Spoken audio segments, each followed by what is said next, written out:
السلام عليكم ورحمة الله وبركاته. معكم أخوكم مراد هكر من موقع iSecurity. اليوم إن شاء الله الدرس الأول تحميل وتنصيب الفوتوشوب. بعد ما الأخ عباس نزل فرش الفوتوشوب، أنا اليوم راح أنزل تنصيب الفوتوشوب. طبعا نروح على الموضوع اللي أنا نزلته، راح تلاقون إن شاء الله التحميل، رابط تحميل البرنامج. هذا هو رابط تحميل البرنامج. نفتحه. بعد ما تفتح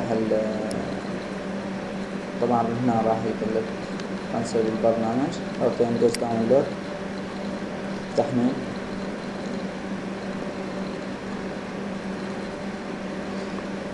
طبعا أنا محمله قبل، راح تدوس داونلود وراح يحمل عندك. طبعا أنا محمله قبل البرنامج. طيب بعد ما راح يتحمل وتكمل التحميل، راح ينزل هذا الملف اللي وين رار مضغوط، فكر ضغط عنه.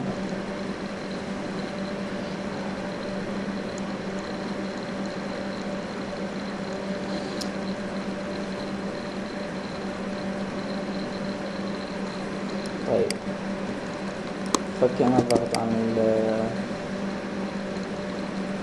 البرنامج. طبعا صورة من البرنامج. طبعا هذا الفوتوشوب، كليك يمه وندوس فتح، ندوس يس.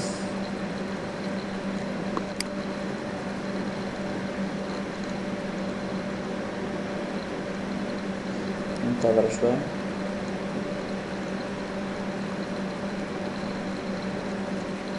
طيب نزل برنامج الفوتوشوب. هذا برنامج الفوتوشوب.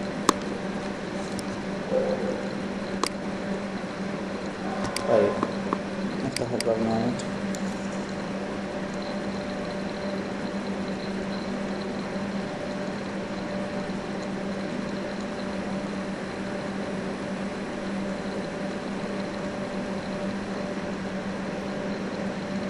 طبعا عند لغة الكيبورد ما معربها، فتطلع هيك علامة استفهام.